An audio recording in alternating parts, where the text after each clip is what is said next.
Hi guys, you're listening to Ebird Online and I'm here with my review for 90 Day Fiance, and this is Season 7, Episode 1, I Want to Kiss You, and I'm going to be looking at the first 3 couples and giving you guys a rundown of how they met and letting you know what I think the chances are of survival. Thanks so much to everyone that's subscribed to my channel thus far, and please don't forget to click that red button if you've yet to do so. I won't just be doing reviews each week, I'll also be doing specials, and I'll also be looking at body language and analysing the veracity of any claims made. So if you don't want to miss any of this, please click that red button, and also don't forget to press the like button if you like what you hear. So the first couple I want to talk to you about are Anna and Mursel. Anna's from Nebraska and Mursel is from Turkey. So Anna's a beekeeper, she has 3 boys, and she met Mursel on Facebook via a beekeeping site. Anna tells us she loves bees, she thinks they're really cute. Anna says she gets stung, but the pain is worth it, and that's very probably a statement that's going to come back to haunt her. And if we had taglines on this programme, that should probably be hers, because I have a feeling that the bees aren't going to be the only thing stinging her. Her 3 boys are Hilly, who is 15, and she tells us he's a pain in the ass. Gino is 14 and he's very sensitive, and Leo is 6. She tells us she probably shouldn't have a favourite,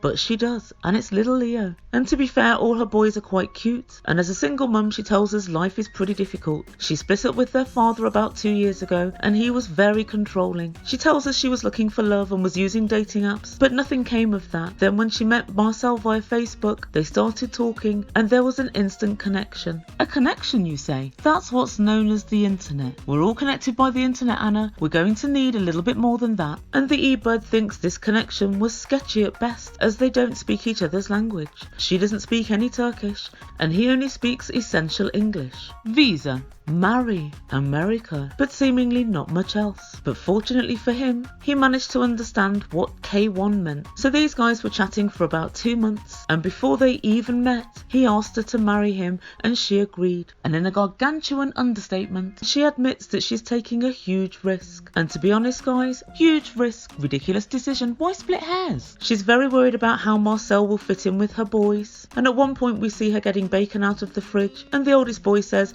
let's give the bacon to Mursel. Anna doesn't seem to catch this shade, because she said, oh no guys, he can't eat bacon, he can't do that. Anna, they know, they're shading him, and this tells us they're going to put him through the ringer. The boys tell us that they're very worried that he won't be nice and that he won't fit in with them, and they're convinced their life will change because he'll come in and try and tell them what to do. And although Anna tells us that their father was very controlling and it took her a long time to get away from him, she says they've had no father figure. I think they have had a father figure, probably a very bad one, and seemingly a very negative role model. But Anna doesn't seem to have thought this through. So my initial risk assessment is as thus. It could possibly work because they seem age appropriate, and when I first heard about how they met on Facebook, I thought, oh god, here we go. Somebody else trawling through the pages of Facebook looking for a way to get to America. But they met quite authentically because he was on a beekeeping site as well, and so was she. So it wasn't just a typical anybody who happens to be American. They have at least got something in common. But on the other hand, he asked for her hand in marriage before they'd even met, and I have to side-eye anybody that's so thirsty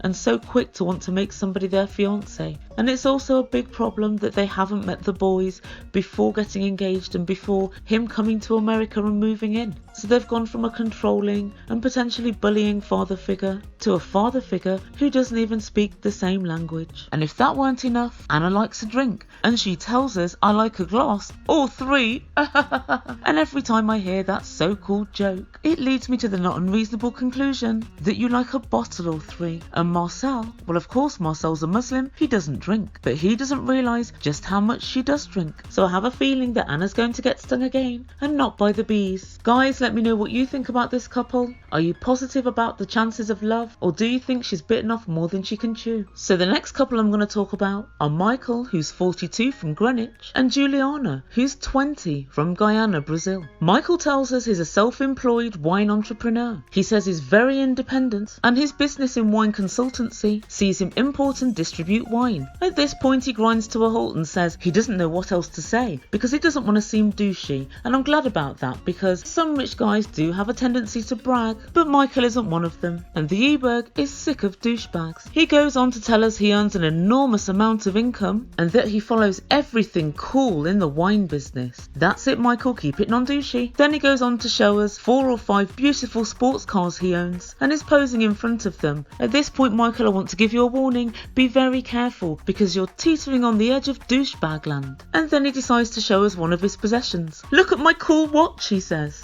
Oh, Michael, you wanted to seem non-douchey. You've turned from douchey to super douchey. So I guess you've achieved your aim. He then cements his place in Super Doucheland by showing us several shots of him on yachts and him in foreign climes, and he tells us he's been fortunate enough to travel to places he didn't even know existed. Michael, that means nothing. I too have been to places I didn't know existed, and lots of them I wish I still didn't know existed. The Beehive pub in Old Street is one such place. However, I digress. He met model Juliana, who's just 20, at a yacht party in Croatia. I'm just going to take a few moments for that to sink in. Juliana is absolutely stunning, and well done, Michael. I think Michael and Juliana are who Tom and Jennifer from Before the 90 Days wished they were. Michael goes on to tell us that she's funny, she's thoughtful, she's smart, and when he met her, immediately they were kindred spirits, and he was just amazed to discover that she was 20. Come on now, Michael. I think you were relieved to discover she was 20. Otherwise your name may well have ended up on some sort of register. He then tells us he doesn't care if people think he's sleazy. He said she came from a very poor background,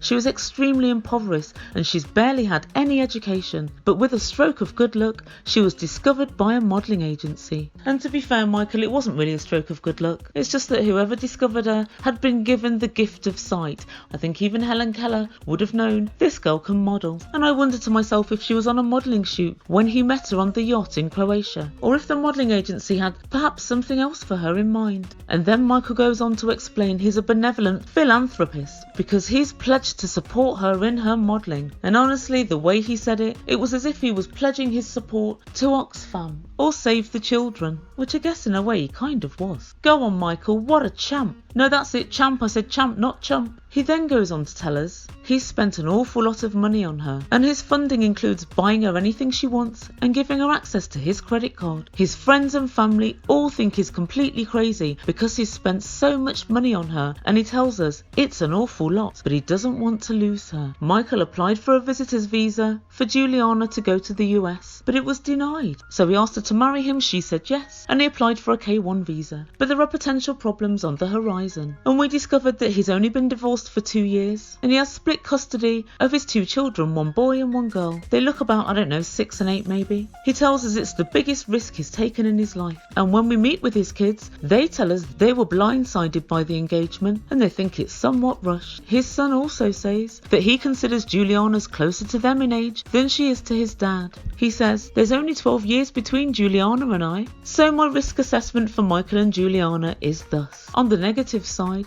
there's quite an age gap. There's also, how can I put it nicely, somewhat of a looks disparity. They met on a yacht in Croatia, and I wonder, what was Juliana doing on that yacht? Maybe she likes fishing. And another red flag is the fact that Michael even admits he needs to spend money on Juliana so he doesn't lose her. So in other words, he feels if he doesn't spend money on her, she may well disappear, and that doesn't sound like the ideal basis for a marriage. And then there's his ex-wife, and she's very concerned that Juliana's unprepared for looking after children in America. And then of course there's her children. They seem quite unimpressed by her. And again his son said she doesn't really seem like a mum, she seems more like a babysitter. Well kid, you said it. But guys, at least Michael made sure he didn't seem douchey. Let me know what you think. Is Michael a super douche, or is he just an old fool who's fallen in love with a kindred spirit? Let me know in comments what you think. And our final couple for today are Tania and Syngen. Tania's from Connecticut and Syngen, well, he's from South Africa. So we meet up with Tania, who's 29, in a sex shop, and she explains that she has an inner wild woman and a very strong libido. She says she likes playing with toys and she likes to spice up her sex life. She says other people think she's crazy, but she just says she's confident. Tania, I say, a little too much information, a little too soon. And we're treated to VT of her looking around the sex shop and analysing the different sex toys. voice. Tanya lets us know that she's a bartender and she's a social activist. She says she focuses on money and politics and voting rights. She has a passion to help people and to be a part of change. She's been single for 6 years and she says it's because she didn't have time for a relationship. And I always find it quite interesting when someone who's a self-confessed sex freak is single for a really long time, because that potentially suggests that you can't commit and you like the variety. So it might be quite difficult for her to maintain a long-term relationship. We'll see. And Syngen and her met under very interesting circumstances. So she was on a dating app and she met a guy from South Africa,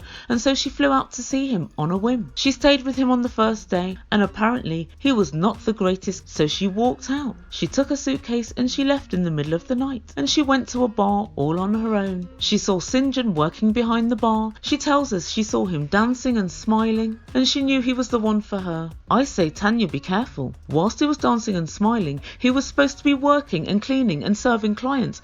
I feel Syngen needs a disciplinary, not a hookup. But nevertheless, she went home with him on that very first night and she stayed with him for the following 2 months, and then she flew back to the US. She missed him so much, and being in a long distance relationship was so difficult for her. She went straight back to South Africa. She stayed there for a while and then she told him, we're going to get married one day. And he said, yeah, okay. And so she went straight back to the US and she applied for the K1 visa. According to Tanya, Syngen loves nature and Mother Earth. He always puts her first and above himself. However, because Syngen grew up in South Africa and it's a very racist culture, he's had to unlearn a few of his racist ways, and she's his first brown girlfriend. And in case we didn't know, she explains to us that apartheid ended 20 years ago. And it's interesting to me that she would say that, because having been to South Africa several times, you'd never know apartheid was even abolished. Tanya's excited. Syngen's going to be here in just 2 days. Where are they going to live, I hear you ask? Well, Tanya's moved back to her mother's house to save money. Well, I say house, I mean more her mother's shed, because they're going to be living in a shed in the backyard, because they need their privacy. Because I guess thin wooden walls in a garden give you all the privacy you need. And really, Tanya, this is my first cause for concern. Haven't you got the intelligence to rebrand this shed as at least a summer house? Tanya's lied to Syngen and told him that the shed is ready, but it's not at all. And when we're treated to a glimpse of this beautiful shed, we see she's got an awful lot of work to do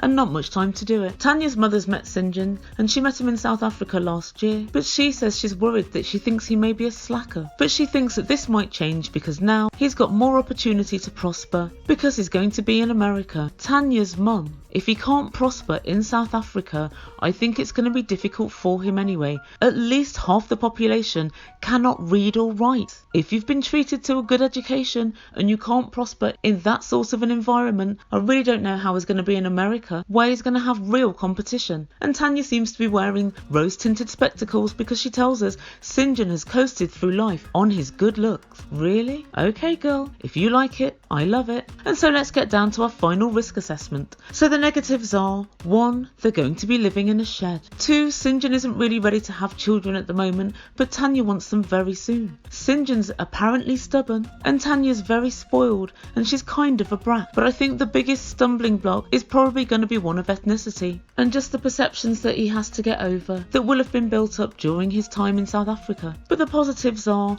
they're a similar age, they seem to have a good rapport, and they have spent a lot of time together, so they know each other's personalities properly. They've seen the benefit of introducing him to her mum, so they already have some sort of relationship, and they both work behind a bar. And so I think in terms of actual personalities, they're very likely to get on. Guys, tell me what you think. Do you think the whole colour thing's going to be an issue, or it's going to raise its ugly head perhaps with his family? Or do you think that now he's in America, he'll just fit in and it's not going to be an issue? Let me know in comments what you think, and as always, if you haven't done so yet, please don't forget to subscribe to the channel, join the family, and make sure you don't miss any of my videos. Thank you to everybody that's subscribed thus far. You've been listening to Ebird Online. I'll see you soon. Ciao for now.